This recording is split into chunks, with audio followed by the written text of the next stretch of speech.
Très ravi de vous savoir très nombreux en train de nous suivre maintenant partout à travers le monde. C'est le temps pour vous de suivre votre émission, l'émission Le langage de Dieu.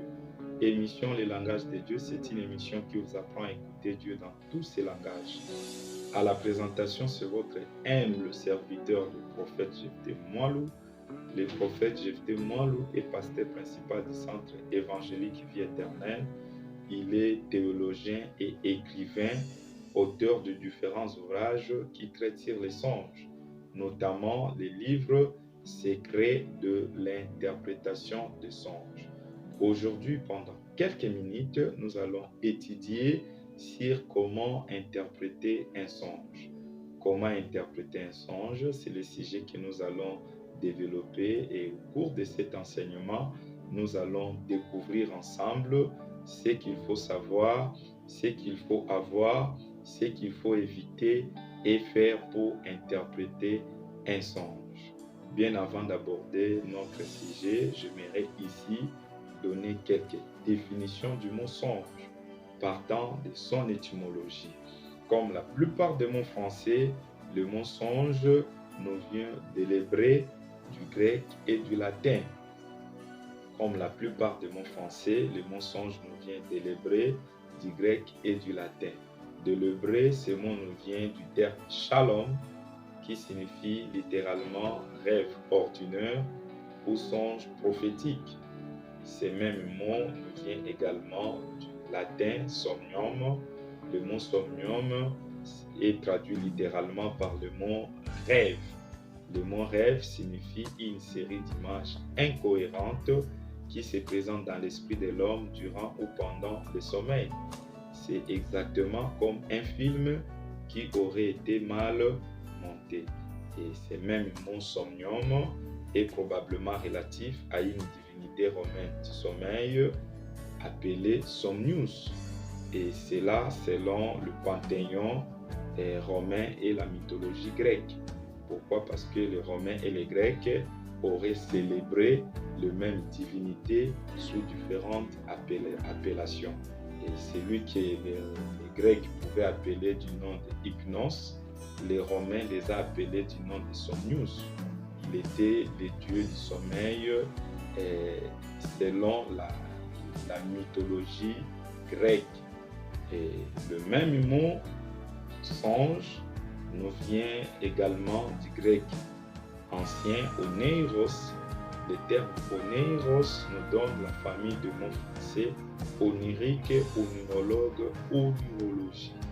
Et le terme onirique se rapporte à tout ce qui a trait aux songes. Par exemple, en lieu place de dire le monde des songes, on dira plutôt l'univers onirique.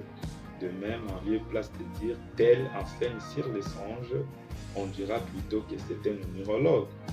Et voilà en gros ce que nous pouvons retenir sur la définition étymologique du mot songe. Si nous pouvons aller plus loin pour donner la définition dynamique au mot songe, nous dirons que le songe est une expression imagée de l'âme. Et là, nous voyons la définition des psychologues.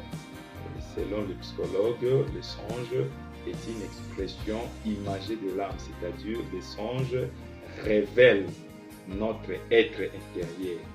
Et Grégoire de Nice, qui fut l'un des pères de l'Église, a mis en évidence après Aristote que le songe peut révéler la personnalité du dormeur ainsi que ses principales tendances. Et selon Grégoire de Nice, le songe, à partir d'un songe de quelqu'un, vous pouvez avoir connaissance sur ses pensées, sur ses désirs, sur ses émotions, sur ses projets. Et voilà pourquoi je voudrais interdire à vous qui avez l'habitude de dire vos songes à tout le monde, il ne faut pas continuer dans cette allure. Pourquoi? Parce que au travers de vos songes, quelqu'un peut avoir connaissance sur votre personne. Pourquoi? Parce que les rêves trahissent notre confidentialité. Et au travers de tes songes, quelqu'un peut connaître tes pensées, il peut connaître tes souhaits, il peut connaître tes projets. Bref, au travers de tes songes, quelqu'un peut avoir des renseignements sur ta personne. Et si c'est une bonne personne, elle pourra certainement vous aider. Mais si c'est une mauvaise personne, elle pourra tout de suite vous combattre. Et nous savons tous ce qui a été le cas pour Joseph. Si vous lisez dans Genèse chapitre 37, les versets 5 à 11, la Bible nous présente Joseph comme étant quelqu'un qui faisait beaucoup de songes, mais qui racontait ses songes à ses frères. Dans le verset 5, la Bible nous dit, Joseph avait eu un songe au cours duquel il s'est vu dans un champ et il a vu, ils étaient alliés par des gerbes. Il a vu les gerbes de ses frères et s'est prosterné devant sa gerbe. Et quand il s'est réveillé, c'était un songe. Il a raconté ses songes à ses frères. Quelle était la réaction de ses frères? Ils ont dit, que signifient tes songes? Est-ce que tu régneras sur nous? Vous voyez? Et la Bible nous dit, après quelque temps, il a encore eu un autre songe. Et cette fois-là, il avait vu le soleil, la lune et les étoiles se prosterner devant lui. Et quand il avait raconté ses songes à ses frères, cette fois-là, son père aussi était là. La Bible nous dit, son père avait réagi. Et quelle était la réaction de son père? Son père lui dit, que signifie le songe que tu as eu? Et donc, moi, ton père, et ta mère, et tes frères, nous allons nous prosterner devant toi. Et la Bible nous renseigne un peu plus tard, quand Joseph était allé voir ses frères. Il est allé les chercher à Sichem. Et la Bible nous dit, on a dit à Joseph que tes frères ne sont plus ici à Sichem, ils sont allés à Dothan. Là, nous sommes toujours dans Genèse chapitre 37, le verset 19, vous descendez jusqu'au verset 25. La Bible nous dit, cependant Joseph allait vers ses frères à Dothan. La Bible dit, ses frères les virent de loin et ils complotèrent contre lui. Et ils se sont dit, voici les faiseurs de songes qui arrivent, tuons-les et nous verrons ce qui deviendrait ces songes. De ces songes, tout le monde avait une idée sur ce que Joseph deviendrait. Et ils ont commencé à croire que Joseph réminait en lui l'idée de dominer un jour. Et voilà pourquoi ils ont failli tuer leurs propres frères. Pourquoi? Simplement à cause des songes qu'ils faisaient. Mais nous devons faire beaucoup d'attention. Pourquoi? Parce qu'au travers des songes, quelqu'un peut connaître nos souhaits, nos projets, ce que nous entrevoyons, ce que nous envisageons.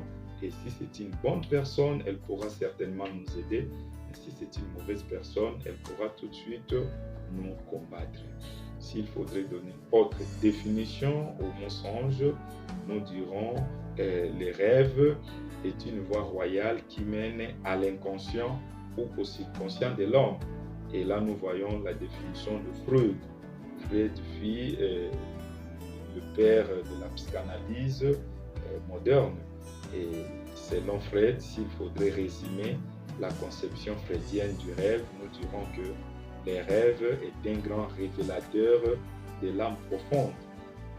Et là, selon la définition de Freud, donc à partir d'un rêve, on peut connaître les secrets les plus profonds du cœur de quelqu'un.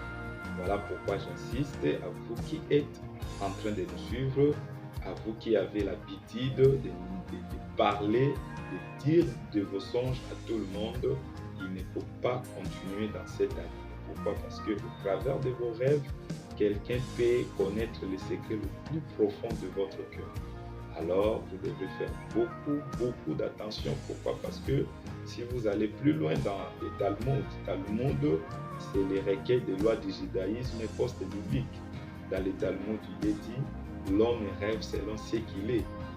Donc, cela signifie les rêves est conforme au rêveur. Donc, un rêve peut révéler notre être intérieur.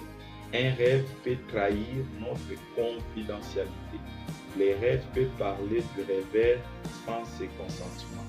Il y a des choses que nous cachons parfois, et dépendamment de notre personnalité. Et parfois, on préfère ne pas tout dire. Mais du moins, des choses que l'homme peut dire avec beaucoup de facilité, des choses que l'homme peut dire avec beaucoup de difficultés, des choses que l'homme ne pourra jamais dire. Ses rêves pourraient le dire à sa place. Donc, si je peux être explicite, je dirais, l'homme a des choses qu'il peut dire avec beaucoup de facilité, a des choses qu'il peut dire avec beaucoup de difficultés, les choses que l'homme peut dire facilement, les choses que l'homme peut dire difficilement, les choses que l'homme ne pourra jamais dire. Pourquoi? Parce que ça touche à sa personnalité. Ses songes peuvent le dire à sa place sans se concentrer. Au travers de tes songes, quelqu'un peut connaître certains de tes secrets et ça ne sera pas intéressant, d'autant plus que ce n'est pas utile que tout le monde sache ce que vous êtes en train de projeter. S'il faut donner une autre définition au mensonge, nous dirons que le songe est un langage que Dieu utilise pour parler aux hommes sans tenir compte de leurs différences. Pourquoi? Parce que dans le domaine des songes, c'est le Créateur qui parle à ses créatures. Et dans le domaine des songes, Dieu ne tient pas compte de nos différences. Il peut parler à un chrétien, à un païen, à un juste, à un méchant, à un religieux, à un religieux, à un musulman, à un bouddhiste. Donc, bref, dans le domaine des songes, le Créateur passe pour parler à tout le monde sans tenir compte de leurs différences. Voilà pourquoi si vous lisez dans Matthieu, chapitre 1er, le verset 19, la Bible dit « Joseph étant un homme du bien ». Et si vous lisez le même passage dans la version d'Arby, il est dit « Joseph était juste ». Et si vous allez dans Matthieu chapitre 2, le verset 13, et à partir d'abord du verset 12, la Bible nous dit « Les mages ont été divinement avertis par les songes de ne plus retourner auprès de l'Hérode. » Et si vous descendez dans le verset 13, la Bible nous dit « Un ange du Seigneur apparut en songe à Joseph et lui dit « Prends Marie et l'enfant, fuis en Égypte, car Hérode cherchera à faire périr l'enfant. » Et comme vous l'avez compris, dans le domaine des songes, Dieu s'est servi des songes pour parler aux mages et il s'est servi de ce même canal pour parler à Joseph. Pourtant, Joseph était un homme du bien, comme la Bible nous le dit dans la version d'Arby. Joseph était juste, alors que le mage n'y était pas. Le mage n'était pas des justes. Le mage était des prêtres zoroastres. C'était des experts en occultisme. Et le mage était venu de l'Orient. Il n'avait pas la même culture. Il n'était pas de la même nationalité.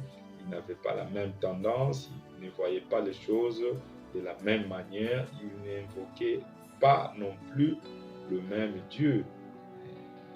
Joseph priait l'Éternel Dieu, le Créateur du ciel et de la terre, alors que le mage n'adorait pas le Créateur de l'univers et était des astronomes, des astrologues. Ils pratiquaient la magie. Pourquoi? Parce que le mot mage nous vient du mot magoi, qui signifie, qui est traduit littéralement par mage, magicien et consort. Vous voyez, donc c'était des gens qui ne connaissaient pas l'Éternel. Du moins, dans le domaine des songes, Dieu s'est servi de ce canal pour parler et à Joseph qui était juste et aux mages qui n'étaient pas des justes, qui étaient des occultistes. Si vous allez même dans l'Ancien Testament, vous allez vous rendre compte que dans Genèse chapitre 41, Dieu s'est servi des songes pour parler même au Pharaon, alors que si vous lisez dans l'histoire antique égyptienne, vous allez vous rendre compte que les pharaons étaient même vénérés comme des dieux, ils étaient déifiés, on les adorait. Vous voyez, donc, dans l'histoire des pharaons, à l'époque de Moïse, un pharaon est allé plus loin à poser la question à Moïse, qui est l'Éternel pour que je l'obéisse? Donc c'était des gens qui n'adoraient pas Dieu, qui n'obéissaient pas à Dieu. Mais Dieu s'est servi de ces canaux pour parler au Pharaon et il s'est servi de ces mêmes canaux pour parler à Joseph de l'Ancien Testament qui était un Israélite. Donc, si nous pouvons résumer, en gros, nous dirons dans les domaines des songes, Dieu parle à tout le monde sans tenir compte de nos différences. Et s'il faudrait donner une définition du mensonge, nous dirons c'est un moyen qui était utilisé dans les temps anciens pour parler à ses prophètes, aussi bien à tous ceux qui trouvaient grâce à ses yeux. Par exemple, si vous lisez dans Nombre, chapitre 12, le verset 6, pendant les reproches, Dieu s'adressa à Aaron et Myriam.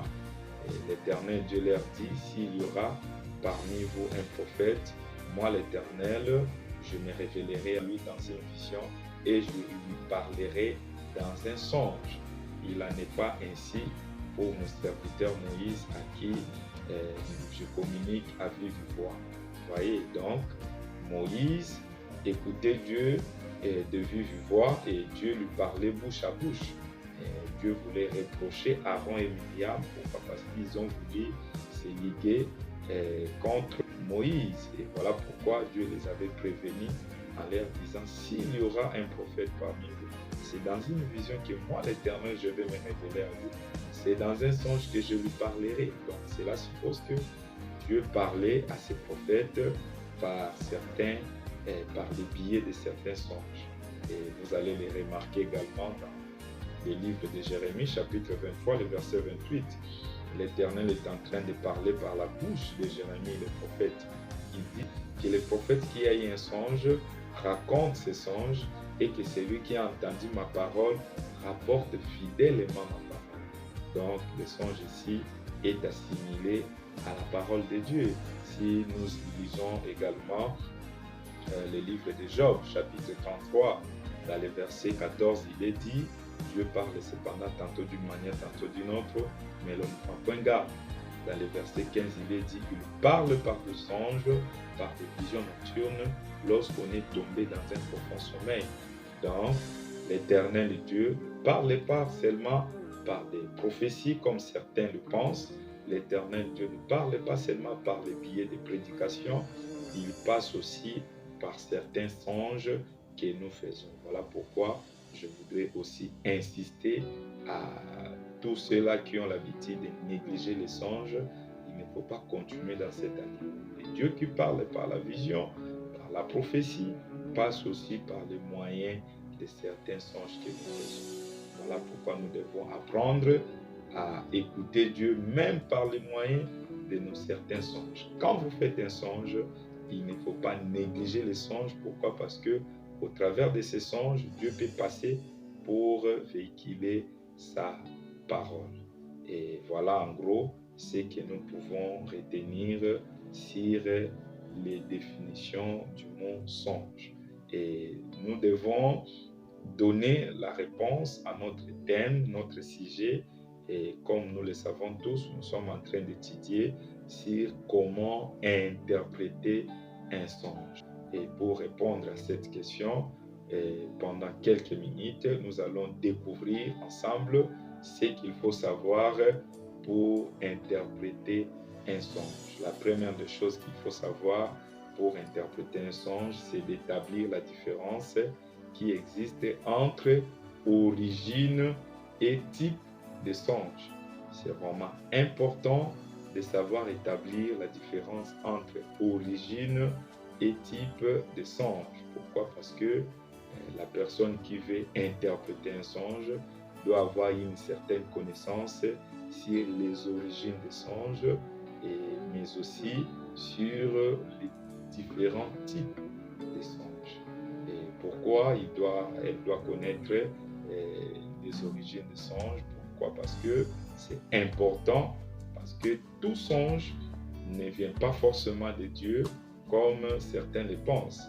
Il existe des songes qui viennent de Dieu, certains songes nous proviennent de nous-mêmes et d'autres nous viennent du diable. Pourquoi? Parce que dans les domaines des songes, Dieu peut passer pour se révéler et nos sentiments, nos désirs, nos émotions peuvent aussi générer certains songes. Et puis, le diable peut également passer par le biais de certains songes fallacieux. Pourquoi? Parce que dans sa méthode de travail, le diable utilise la même méthode que Dieu a appliquée, mais avec un but contraire à celui de Dieu. Voilà. Donc c'est comme ça, le diable opère. Il peut utiliser le même moyen que Dieu a utilisé, mais avec un but contraire à celui-ci. Mais bien avant de donner la réponse à la question d'où viennent les songes, j'aimerais ici répondre à cette même question selon les scientifiques. Parce qu'il y a plus d'une trentaine d'années, Gleitman et Dement qui étaient des savants et chercheurs américains. Et en voulant donner la réponse à cette question d'où viennent les songes, ils ont mené des recherches, ils ont étudié le sommeil à l'aide des électroencéphalogrammes. Ce sont des appareils qui mesurent les variations des activités électriques du cellules du cerveau. Ils ont conclu, ils ont établi qu'il y a un moment particulier du sommeil qu'ils ont appelé la phase paradoxale. Et selon les savants et chercheurs américains, c'est en ce moment précis que l'homme fait un songe. Et ils ont allé plus loin en disant, pour un sommeil de 8 heures du temps, l'homme a la possibilité de rêver pendant 1 heure et demie.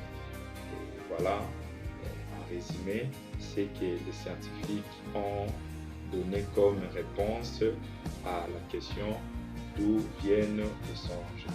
De façon générale, s'il faudrait donner une réponse à cette question d'où viennent les songes, nous dirons que les songes nous viennent de Dieu, du diable et de nous-mêmes.